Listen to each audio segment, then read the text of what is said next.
Welcome back to Small Lathe. This is actually not a lathe project.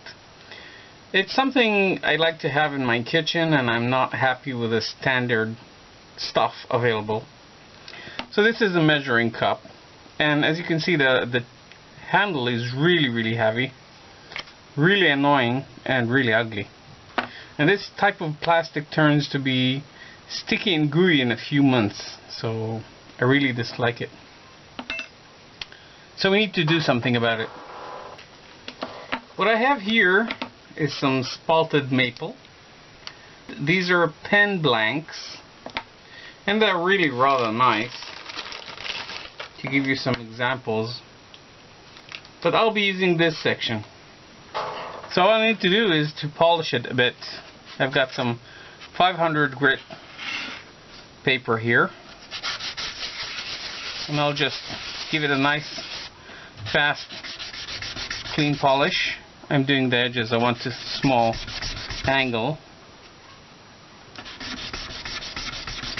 I don't want any burrs. And a nice chamfer helps hold the piece. I'll just break the corners.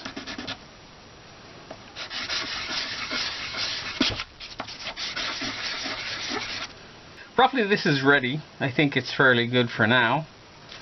And what next I have to do is I have to mark it and cut a line.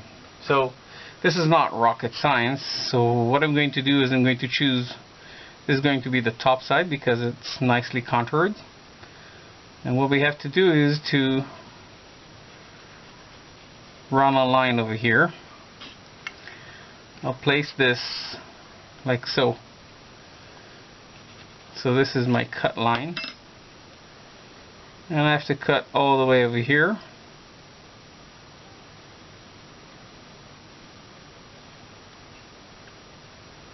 And over here. The way to cut it would be to cut at an angle like so. Cut this sort of surface, cut the other one, and then complete the rest. I'll complete the rest with a large hacksaw. Fairly simple. I'm adjusting, finding the midline, and I'll be cutting along its length.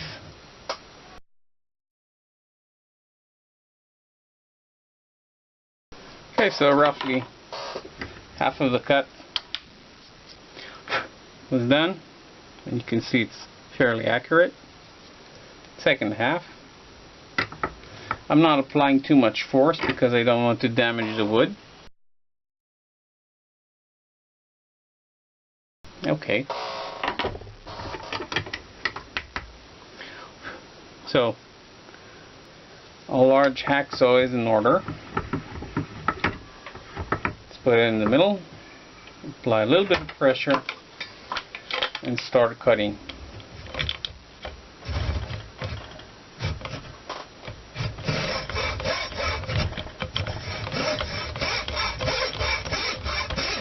The initial cuts will guide the blade. Alright, I think that's good enough. We'll polish that in a minute. Okay, so it's a, as you can see, it's a simple process, simple tools, and the results is more than rewarding.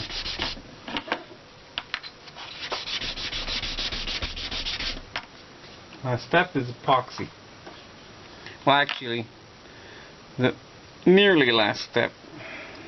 We'll need quite a bit of epoxy here for this such a small project.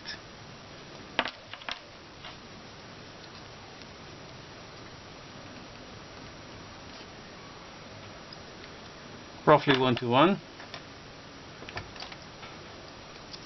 And a toothpick to mix it all. There we go. Okay, camera is signing that the battery is going to die, so we better hurry up. I'll just work it into the wood. Let's make it fit. Now this is a 5-minute epoxy, so 5 minutes is all we need. 5 minutes is all it takes, and if you make a mistake, well, after 5 minutes you will regret it. This is 1-to-1 beeswax and olive oil dissolved together. It's really, really nice. And what I gotta do is spread it over the top surface. And it spreads well, protects the wood. Very, very pleasant to touch. And you can feel it. So it's nice and silky to touch. So this is one done. Let me get this out of the way. And now we can join these. So I hope you enjoyed it. Thanks for watching.